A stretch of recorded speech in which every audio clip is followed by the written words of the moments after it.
Greetings, ladies and gentlemen. This continuing my series on the Democrat crime wave. This will be another debunking of the Divorcee Sam Seder. Now, Stan is aware of this. I've challenged him on this a few times, and he's punted and retreated from a response because he knows he's going to get skewered. The most violent cities or counties or jurisdictions in America have lots of black-on-black homicide, and they vote Democrat. I'll have the entire transcript for this over on Rumble with all my data and links and all that. But using Stan Seder's parameters, if he challenges someone to a debate and they have a real job and they don't drop everything they're doing and debate him, then he declares himself the winner. So I've challenged Stan on this, and he is aware of this challenge, and he's retreated from it. So therefore, I win, and I accept his concession. So he's already conceded that the most violent jurisdictions in America have lots of black-on-black homicide, and they overwhelmingly vote Democrat. So what I did here with Iowa, I've done this with a whole bunch of states, and I've just keep digging deeper and deeper. Iowa's one of these low homicide states that is gone from lean Republican to strong Republican over, say, the last 6 years. But there are, as there is in any state, like Missouri, for example, high homicide state, but there's a handful of counties that do all the dirty work. And most of the counties vote overwhelmingly Republican, and they're rural. Same thing with Iowa. Now, Iowa has, like I said, a low homicide rate, typically less than half the national average, because Iowa is, just like Vermont. I'll get to Vermont in another video. Guess what? Uber white, and they have constitutional carry. Although Iowa's constitutional carry has not even been around 2 years, but we've been shall issue for well over a decade. So I went through the following cities, and I even tallied their who they basically vote for in Iowa House districts and for governor and for president since 2014, so you can get a lay of the land. And those cities are Ames, Cedar Rapids, Council Bluffs, Davenport, Des Moines, Fort Dodge, Iowa City, Marshalltown, and Waterloo. Now, again, there's some counties that can have a high homicide rate, but it's one city. Some counties are just bad all over. But even a county in Iowa that has it'd be a high homicide rate for Iowa.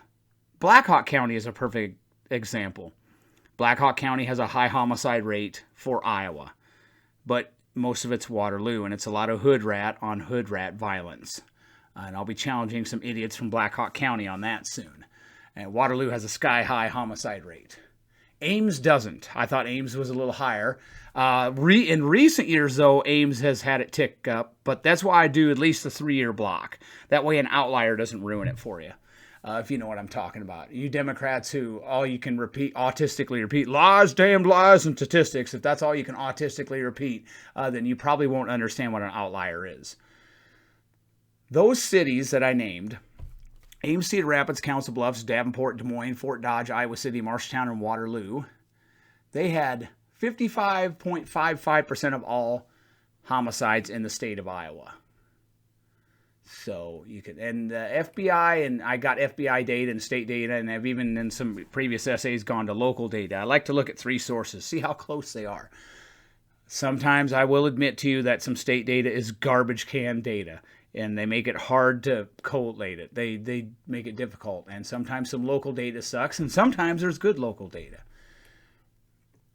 But here's all these cities. Well, Fort Dodge, I won't get too in-depth in this. I don't plan on talking. Unlike Stan Seder, I have a real job, so I have actually stuff to do. I don't sit on my fat ass on the interwebs all day because I can't get a real job. Fort Dodge has gone from lean Democrat to lean Republican over, say, the past 8 years. Des Moines is uber Democrat. It's a train wreck. Davenport is uber Democrat. Marshalltown is a lean Democrat. Cedar Rapids is uber Democrat. Waterloo, uber Democrat.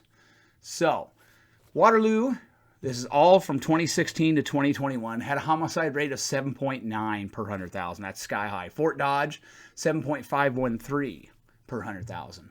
Des Moines, 7.285 per 100,000. Davenport, 7.524. Now, Marshalltown, it was 3.567.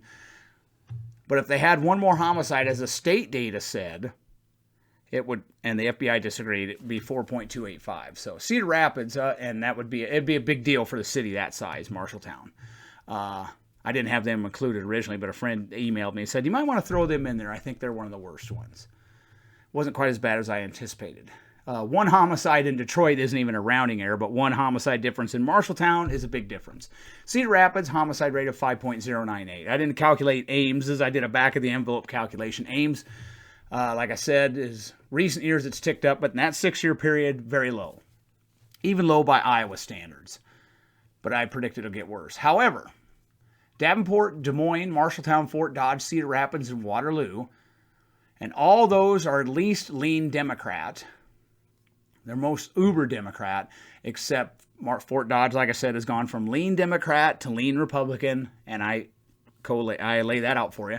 And Marshalltown is lean Democrat. But those cities had 49.14%. 49.14% of all of Iowa's homicides, but they have 18% of the population. So let that sink in. So as I've been telling these idiots, and guys like Sam Seder and his autistics, that have no channel comments, no videos, no nothing, and come over and and do 2-sentence responses, which I just ignore because I'm not going to. There's no way. I'm not going to get in a debate with some drunk at the bar over hundreds of pages of data. He could write a book as a response, and then I would skewer it. But I would say even if his autistics could do a response, they're too lazy. Because they need, if you can't fit it on a business card, give me a summary. And that explains why those people are where they are. So, bunch of idiots. But as I've elucidated, up, down, sideways, in numerous states, numerous times, in Iowa there are pockets of counties, there are little parts of Iowa where homicide is a big problem. Most of it is not. Fun fact. What is it? 2/3 to 3/4 of Iowa's counties in any given year. And you could say, oh, Iowa's got a lot of counties. Well, there's nothing I can do about that. But for what it's worth, 2/3 to 3/4 of Iowa's counties in any given year have no homicides. And that's roughly 40% of the population. And Iowa's one of the higher ones. So it's a good place to live. So again, even in Iowa, it doesn't matter what state, pretty much. You can, when you drill it, start drilling it down, find the worst counties, and then find, of course, you could actually have a county that doesn't have a high homicide rate, but there's a few small cities in there where it's really ugly. And I've ran into a couple of those. But in Iowa, again, like it is in most other places, the most violent areas lean Democrat. And I've got the data in a previous, I'll leave the links in the video description. You can read it for yourself. There's a lot of black-on-black homicide in Iowa. 4.3% of the state is black, yet over 40% of the arrestees and over 40% of the homicide victims, well over 40%, are black.